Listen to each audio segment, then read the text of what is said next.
하나님 말씀은 느헤미야 8장 1절 2절 말씀입니다. 느헤미야 8장 1절 2절 말씀 우리 같이 한 목소리로 함께 읽겠습니다.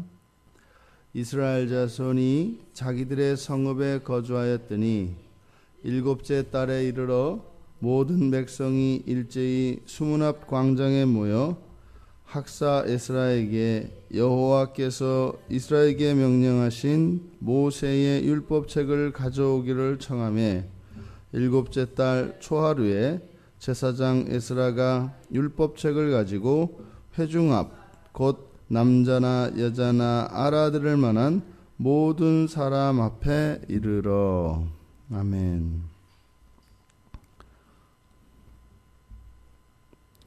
우리가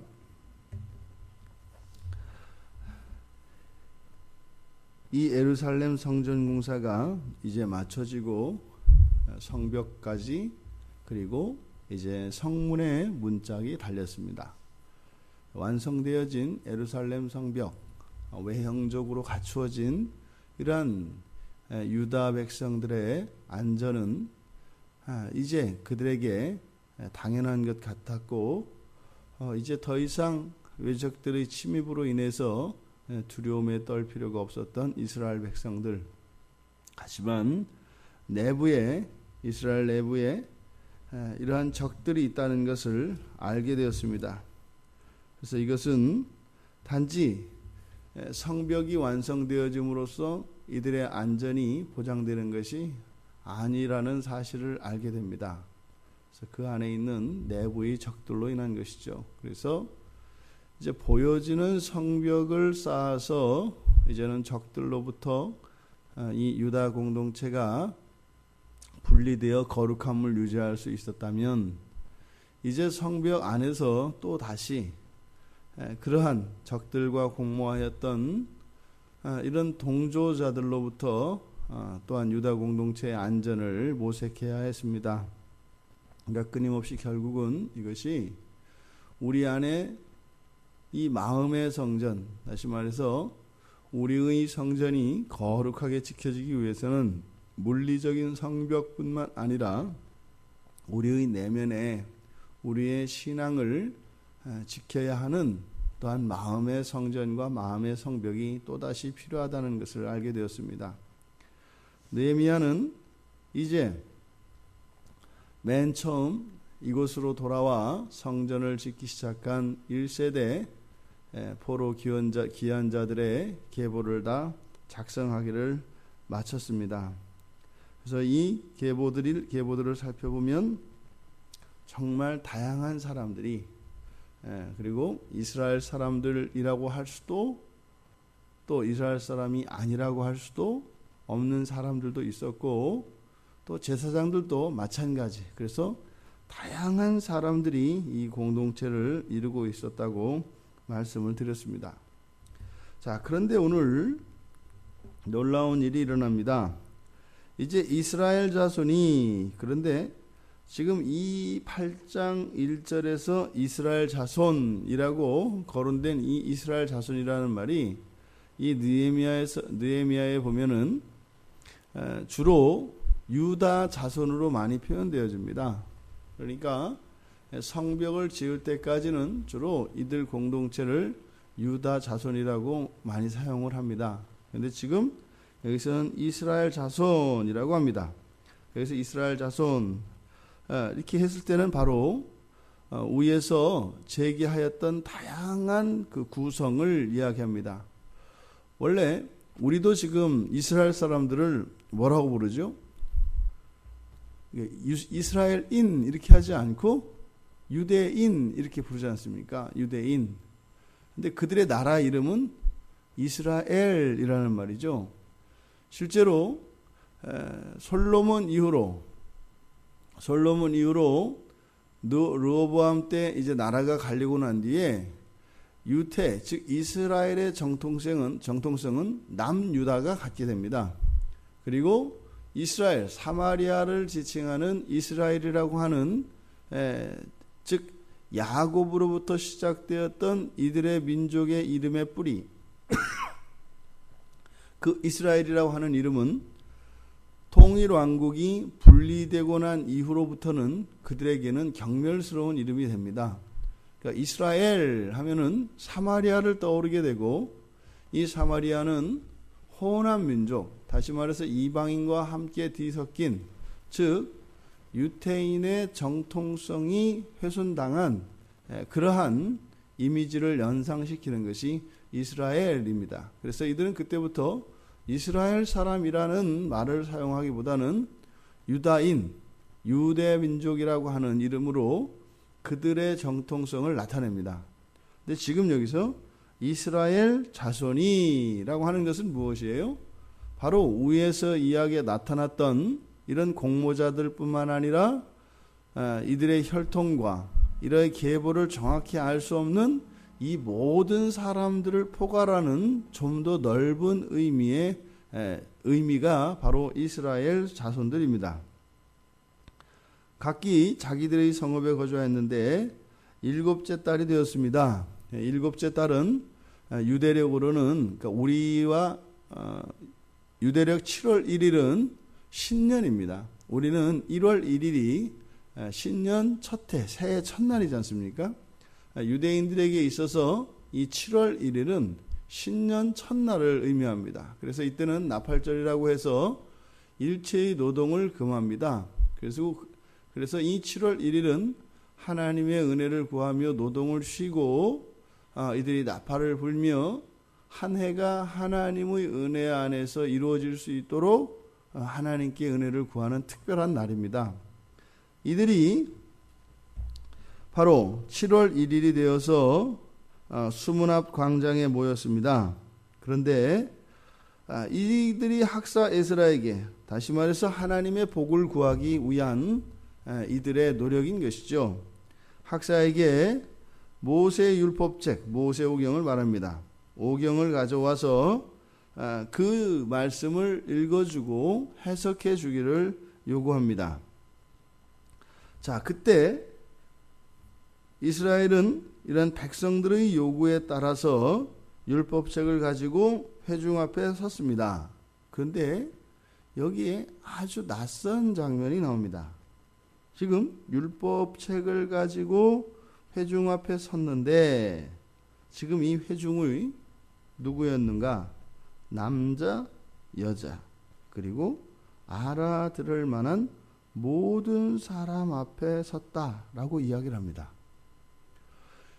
이때 당시까지 하나님의 말씀을 들을 수 있는 것은 유대인 남성들 뿐입니다. 여자들은 하나님의 말씀을 이렇게 직접 들을 수가 없는 겁니다. 그것은 남편이나 아버지로부터 하나님의 말씀은 전해 듣는 것이죠. 그런데 지금 여기에서는 남자나 여자, 그리고 알아들을 수 있을 만한 모든 사람, 어떤 의미인지 아시겠죠? 여기서 알아들을 수 있을 만한 모든 사람이라는 것은 어린 아이까지도 포함되는 말입니다. 그러니까 매우 낯선 장면이 지금 연출되고 있습니다. 사실은 우리 신약 교회에서 교회의 가장 전형적인 교회에서 드리는 예배의 모범이 보여지고 있는 장면입니다. 그러니까 뭐예요? 남자, 여자, 그리고 그들의 자녀, 사리 분별할 수 있는 정말 젖먹이 갓난아이가 아니고 사람의 말귀를 알아듣는 사람이라면 전부 다 함께 말씀 앞에 섰다는 것입니다. 구약의 역사 속에서 이렇게 온 가족이 다 함께 하나님 앞에 서는 일은 매우 희귀한 일입니다. 지금 7월 1일이 되어 이들이 1년의 복을 구하며 1년 한 해가 하나님의 특별한 은혜 안에 있기를 구하는 마음에 지금 수문 앞 광장에 이 이스라엘 자손들의 모든 가족 구성원들이 함께 모인 것입니다. 그리고 이들은 모세의 율법, 즉 모세 오경의 하나님 말씀 듣기를 청하고 있습니다. 우리가 바로 앞에서 이야기했던 것처럼 지금 이 사람들의 인적 구성이 어떻다고요? 의견이 하나로 합치되어 있는 그런 상태가 아닙니다. 서로 대립하고 있으며 적들과 내통해서 사돈을 맺고 있기도 하고, 이러한 느헤미야의 정책과 그 지도력에 대해서 불만을 품고 있는 사람들이 많다고 했습니다. 그러니까 이 사회 공동체가 그렇게 화합하고 일치되어진 그런 사회가 아니었다 이 말입니다. 그러함에도 불구하고 이들은 그 하나님 말씀 앞에, 즉 하나님의 은혜에 대하여 갈급하는 면에 있어서는 모두가 한 마음이었던 것을 알게 됩니다. 오늘날 우리들을 살펴보면 하나님을 믿는다고 하면서도 하나님의 말씀에 대한 사모함이 없고 그 하나님의 은혜에 대한 기대가 없는 오늘날과 이 안에서는 서로 지금 원수와 같이 여기기도 하고 서로를 음해하려고 하는 이런 상황 속에서도 여호와 하나님의 그 율법을 듣고자 또 그 말씀 앞에 온 이스라엘이 함께 모였던 이 장면은 매우 대조적이라 하겠습니다. 점점 시대가 가면서 무신론 사회가 되어져 갑니다. 아주 오래된 이야기죠. 이때가 444년이니까 지금 하면은 2500년 전 이야기지 않습니까? 그러니까 2500년 사이에 일어난 인류 사회, 아니 신앙 공동체 안에 일어난 변화를 보면 아주 서서히 오랫동안 지속적으로 일어난 변화는 무엇인가 하면 그 유신론 사회에서 무신론 사회로 바뀌어 간 겁니다. 어느 정도의 진전이 있었는가 하면 하나님을 믿는다고 하는 우리 기독교인들 내부에까지 이 무신론이 깊이 들어와서 하나님의 존재에 대해서 사실은 인정하지도 않고 믿지도 않는, 그러함에도 불구하고 신앙인으로 살고 있는 것이 당연한 이 시대가 되었다 이 말입니다. 하나님의 말씀은 살아 있습니다. 하나님은 나무와 돌로 만든 우상이 아니라는 것입니다.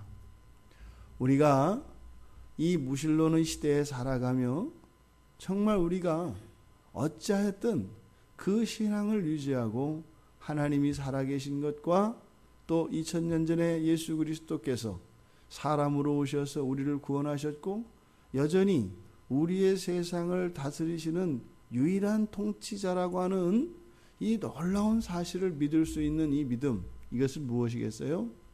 그 2500년의 시간 속에서 끊임없이 우리의 정신세계를 그리고 우리의 신앙을 변화시키고 타락시켰던 이 시대의 정신 위에 서 있는 것이다 이 말입니다. 왜 이 시대에 예수 그리스도를 믿는 참된 믿음을 가진 자들을 볼 수 없는가라고 하는 이러한 한숨이 아니라 우리에게 있는 그 믿음으로 인하여 하나님 구원의 하나님을 찬양하며 그 구원의 하나님의 역사를 우리가 감사할 뿐입니다. 이 자리에 있는 우리가 그 신앙을 가질 만한 이유가 있겠습니까? 이 시대를 거스르고 이 시대를 이긴 것이 우리의 힘이겠습니까?